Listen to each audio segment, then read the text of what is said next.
Minneapolis police would now like to talk with two young male hitchhikers who were seen in the vicinity where Julie was picked up at 10:50 Monday night. You're listening to Dakota Spotlight. My name is James Wallner. Folks, today, while I'm working on the next season, I've got a special treat just for you. An exciting new true crime podcast series started just last week with a live investigation taking place in real time. And not only are we about to listen to the first episode right here, I've arranged for an interview with the creator and host just for us here at Dakota Spotlight. The series is titled Joli Truelson, Connecting the Dots. My former colleague, Trisha Taurinskas, is the journalist and host behind this series, and I just got off the phone with her. Trisha shared the background from this cold case in Minnesota and the exciting new developments taking place. Here is my chat with Trisha, followed by episode 1. Hey Trisha, how's it going? I'm great. How are you? I'm good. So I was very happy to see last Friday you put out the first episode of your new series, and I'm so happy that you're going to let me play the first episode for my listeners here in a moment. But tell us about this case, how you got into it, and what it's all about. Yeah, so this series focuses on the 1972 cold case murder of a 16-year-old girl, Joli Truelson from Minneapolis. I had written about Joli before, but this was the first time that we are really diving into her case. And what's interesting about this series and what makes it unique is that this is very much active. So while the case is 50 years old, there are or have been developments that make it very timely. Just to give you a little bit of background, Joli was last seen in Uptown Minneapolis on July 3rd, 1972. She had spent the evening with her friend Sue, and at the end of the night, Joli planned to hitchhike to a bus stop, which she was going to take to her grandparents' house in St. Paul, but she never made it, and she was found dead 15 hours later in Minneapolis's Minnehaha Creek, about 4 miles from where her friend saw her hitch a ride. And this is important, and it's a key part of the story. Her friend Sue saw her get into a newer model at that time, gold-colored two-door car driven by a man in his 30s with mid-length brown hair. And again, Sue was able to provide investigators with that eyewitness account. Joli died from blunt force trauma to the back of her head. So the autopsy shows she was hit 5 times, and the wounds were consistent with the marks of a hammer. So this was a very brutal attack. There were no signs of sexual assault. And so by all accounts, it appears as though she was running away from someone and they hit her in the back of the head to the point that, it killed her. This was back when hitchhiking was, I shouldn't say everyone was hitchhiking, but it was a different time then. That's fair to say, right? Absolutely. Yeah, they had actually, Joli and her friend had hitchhiked earlier that day, and it was, like you said, totally normal. And so this was definitely something that was unexpected and devastating. You kind of don't know exactly how it's all going to play out. Is that safe to say as at the time of this recording? Yeah, absolutely. And I think that's what makes this series interesting and intriguing, because I myself have no idea how this is going to end. And I will say, so basically the turn in this case, in this series, is that in November of 2024, a man, John Keith Miller, confessed to a similar crime.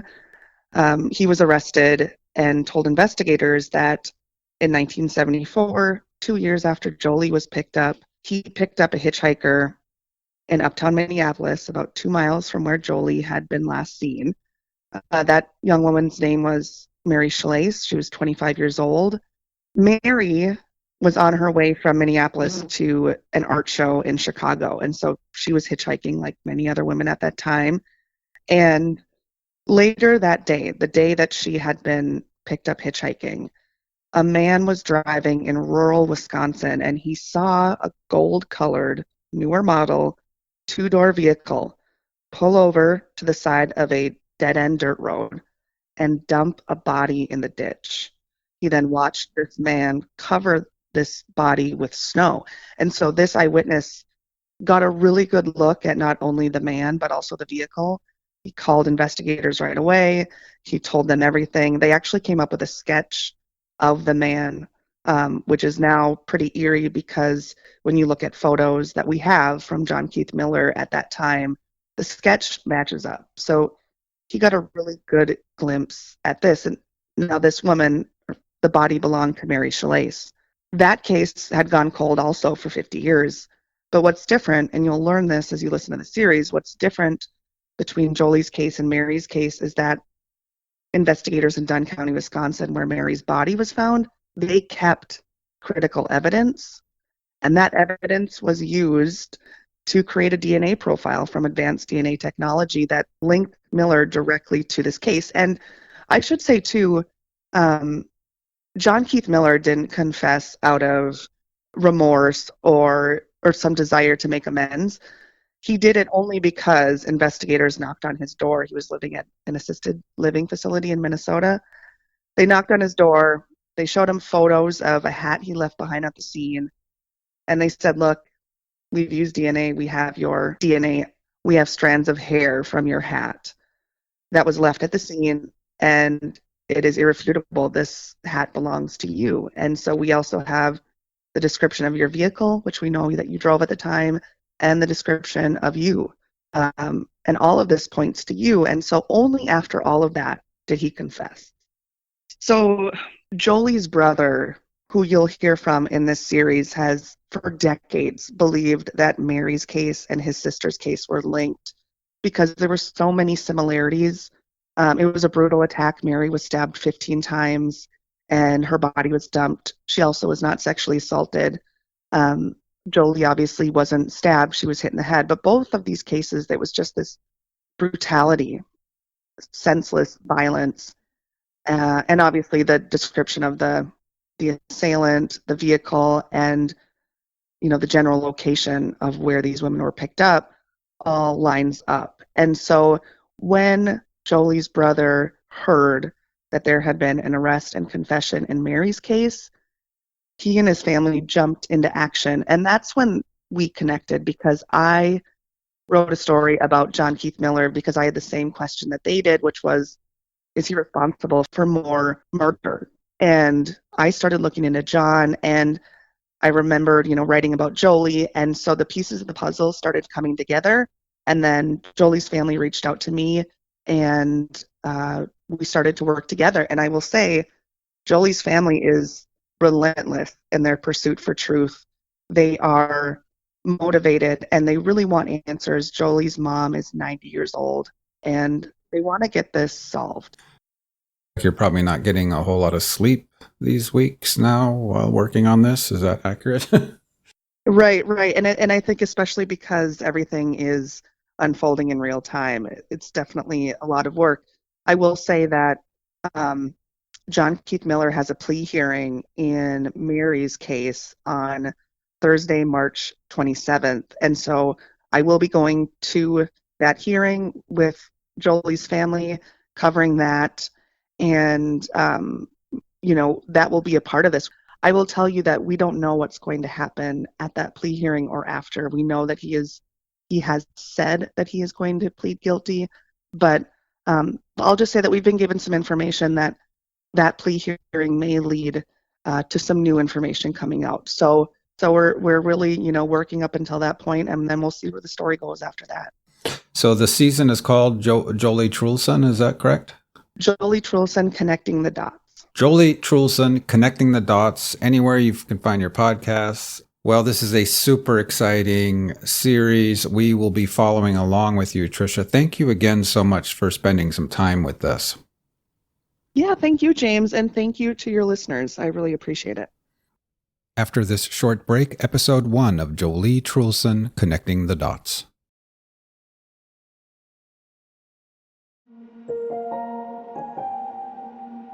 They're not personally invested in Joli or her case. They don't understand it. They didn't understand the suspect.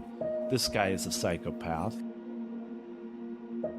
It was late Monday evening, 10 minutes to 11 to be exact, and a late model, two-door, hardtop, probably gold-colored car stopped The long-haired, about 30-ish driver, the car drove east toward St. Paul. Like, nothing rules this guy out, and nothing has since the beginning. You know, she was killed with a knife. Joli was hit with a blunt instrument. But the thing is, it's the rage and the overkill in the car and just the senselessness to it. You know, for the longest time, I thought I picked up the hitchhiker and I stabbed her and I put her in a snowbank. That's all I remembered until he brought out all the pictures.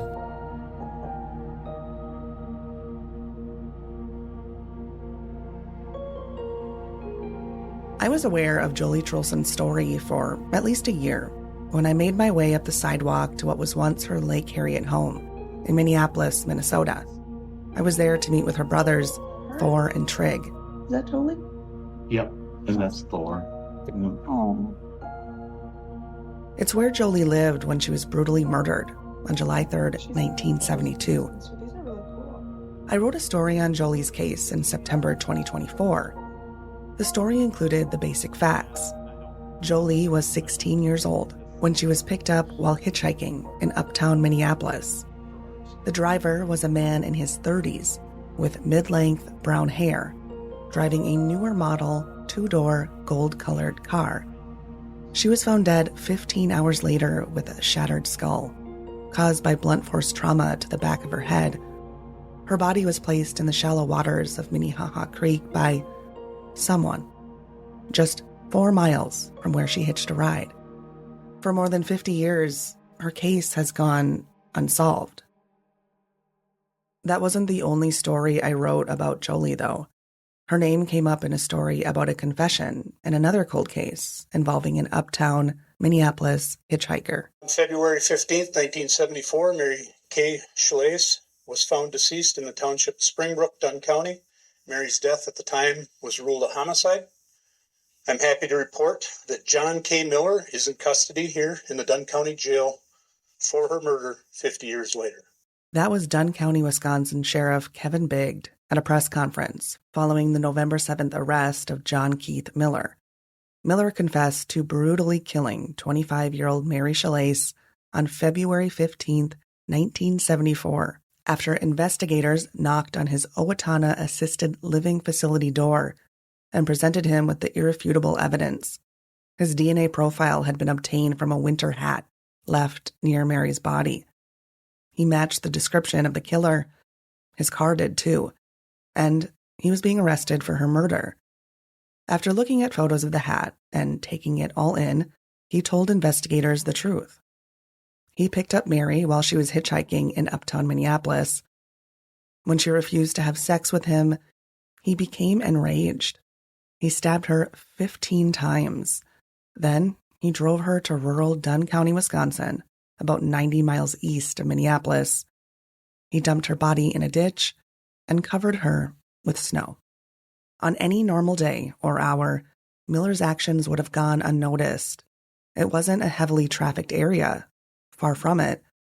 But on that day, a local happened to be driving by and saw it all.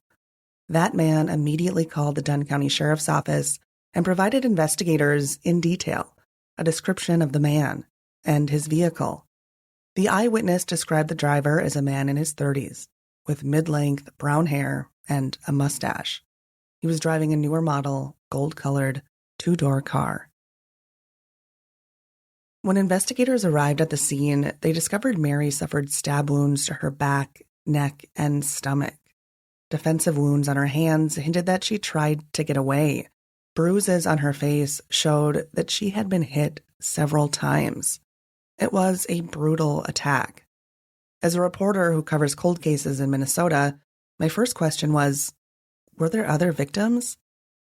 Surely Mary wasn't the only one.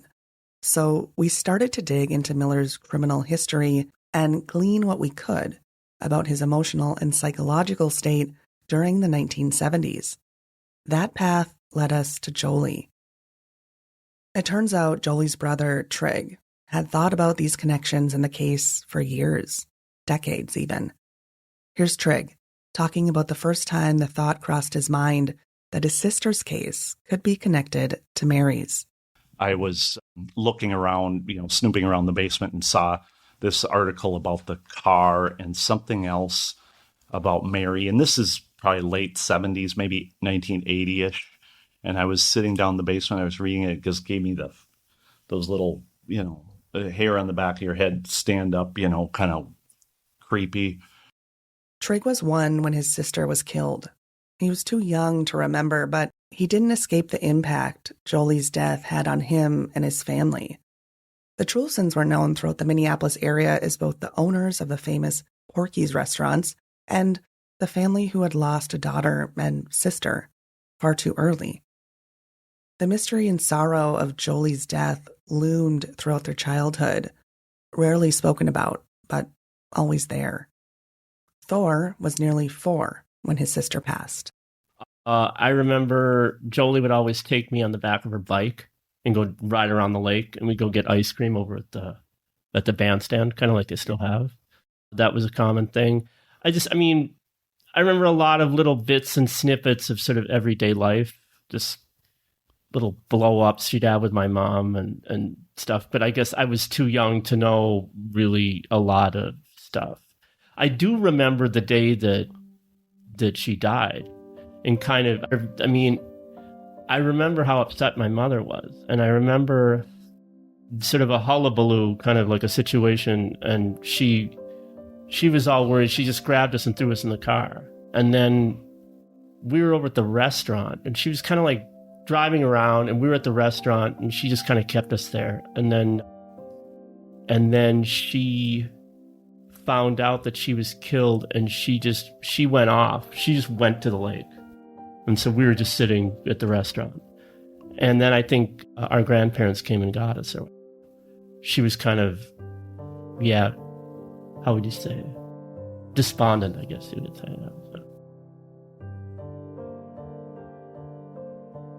You're listening to The Vault. I'm Trisha Taurinskas. I'm an investigative reporter for Forum News Service. This series examines the devastating impact of a flawed investigation by the Minneapolis Police Department into the 1972 slaying of 16-year-old Joli Truelson and her family's fight for answers. It was late Monday evening, 10 minutes to 11 to be exact, and a late model, 2-door, hardtop, probably gold-colored car stopped. The long-haired, about 30-ish driver, the car drove east toward St. Paul. 15 hours later, the body of Julie Jane Truelson was found in Minnehaha Creek. She had been beaten many times about the head.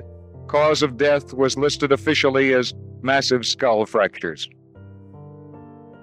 Her name is Joli, actually, not Julie, but other than that, the facts presented in this 1972 news story are correct. Here's a more detailed account of what happened on July 3rd and 4th of 1972. Joli and her friend Sue were hanging out near the shore of Lake Calhoun in the heart of Uptown Minneapolis. On July 3rd, the last day she was seen alive. Uptown is just a few miles from her Lake Harriet home. They're both in the southwestern corner of the city, but in many ways, they were a world apart. In the heart of the early 1970s, Uptown was known for its vibrant counterculture. It was the spot for artists, musicians, hippies, really. And in Uptown, like the rest of the city and nation, hitchhiking was normal. So when Sue and Joli decided to part ways that night, on July 3rd, 1972, around 10:45 at night, Sue planned to walk home. She lived on Lake Calhoun. It was just a few blocks away. And Joli decided to hitchhike to a bus stop that would take her to her grandparents' house in St. Paul, where she was staying for the night. But before they could say their last goodbyes, Joli put up her thumb, and a newer model, gold-colored, 2-door car with circular headlights pulled up. Sue later told Minneapolis police detectives that Joli looked inside the car before hopping in. Then she turned back to Sue and made a face, as if to say, oh well, this is better than nothing. Sue believed Joli was reacting to the driver of the car. Then, before speeding off, Joli asked Sue for a smoke, and Sue handed over one cool cigarette, with a K, Joli's preferred brand. According to the Minneapolis police report given to Joli's family, Sue told investigators one other detail about that evening. The gold-colored vehicle drove past two young males who were also clearly hitchhiking and looking for a ride. As the driver pulled up for Joli, the boys walked toward the car to ask for a ride, but the driver took off.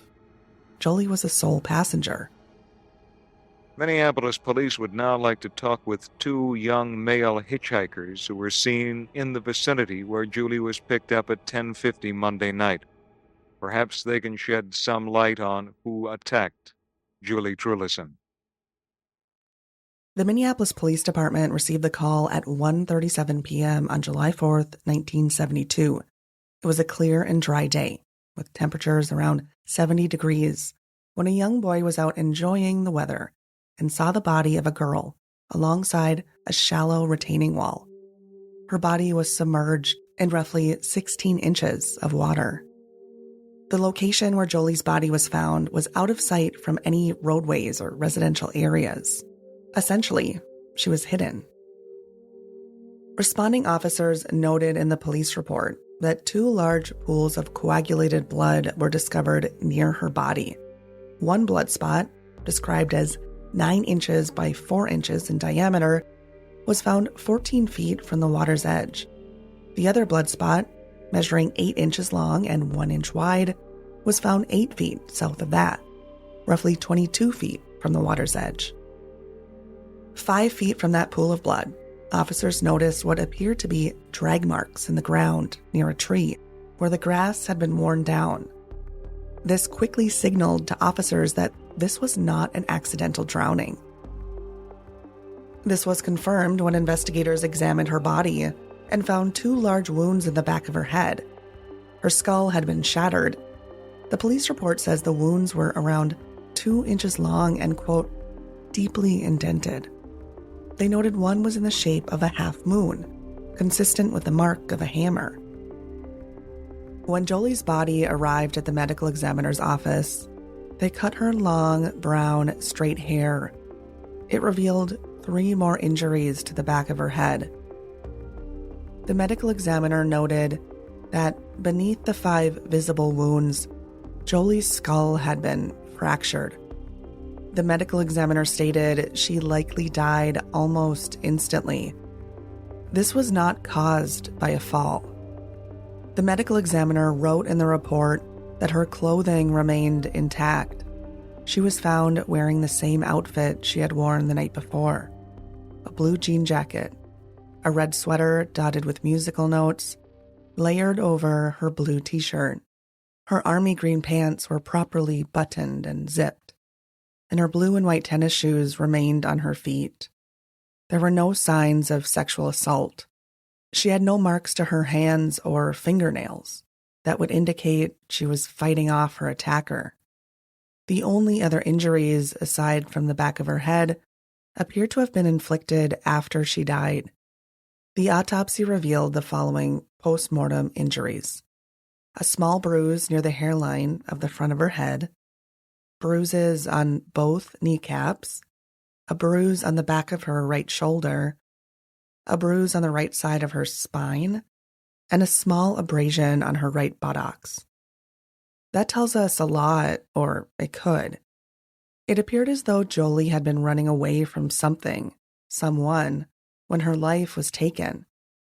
Joli was 95 pounds. The absence of signs of a struggle could have been because she was simply running away. Up against a grown man, running could have been the wisest course of escape. Hours after she was discovered, dive teams searched the creek for the sign of a weapon, but their efforts turned up short. And here's something that's not mentioned in the Minneapolis Police Department report, but is present in the Minnesota Bureau of Criminal Apprehension report related to Joli's case. 2 days after Joli's body was discovered, Minneapolis Lieutenant John Surlees pulled over a man whose physical description and vehicle matched the information provided by her friend, Sue. The driver of the newer model, gold-colored, two-door car gave the officer his name. I'm not going to provide the first full name as this man was not charged with a crime, but I will say this. The first name he provided began with an R, and the last name, Miller. That Miller denied knowing anything about Joli or her murder. I'm going to pause here because that portion of the story could be important moving forward, and because it could be important, I'd like to note that Joli's family attempted to track down the record of that traffic stop. They wanted to know if the man provided his identification card because, as you will learn later in this series, John K. Miller, on at least one other occasion, provided a law enforcement official with the partial truth about his identity. In that case, which again we'll get to later in this series, he provided his full name, but a false address, an address that didn't even exist. According to the BCA report, the Miller who was pulled over on July 6, 1972, allowed his vehicle to be searched, and this is what they found in his trunk: a hammer with what appeared to show signs of bloodstains. The hammer was turned over to the BCA 4 days later, on July 10, 1972, for testing. The goal was to determine if the brown and red spots on the hammer were in fact blood, and if so, if they matched Joli's known blood type, International Type A. It's not known where that Miller, R. Miller, was during that testing period. That information is absent from both the BCA and Minneapolis Police Department report. The hammer wasn't the only piece of potential evidence being tested in the lab, though. Vials were taken from the 2 pools of blood discovered near Joli's body. A blood-soaked portion of a white t-shirt was also found near the crime scene and taken in for testing. The results from the lab revealed the presence of 2 separate blood types discovered near Joli's body. Samples from the 2 pools of blood matched Joli's Type A. Samples from the t-shirt turned up positive for human blood with International Blood Type O. The hammer, which the BCA file indicates had 30 to 40 red and brown spots, did not yield positive results for human blood. And here's where you'll really begin to understand the frustration Joli's family has faced throughout all of this. 30 days after those pieces of potential evidence were tested, they were discarded, or, in the case of the hammer, possibly returned. The Minneapolis Police Department didn't see any reason at that point to hold on to what could have been critical pieces of evidence, and maybe the key to nailing down Joli's killer. Here's something else that was shocking. Decades after Joli's death, the family says a Minneapolis Police Department official told them that a cool cigarette was found in the ashtray of the gold-colored vehicle that was searched 2 days after Joli was found, the one that had the hammer in the trunk.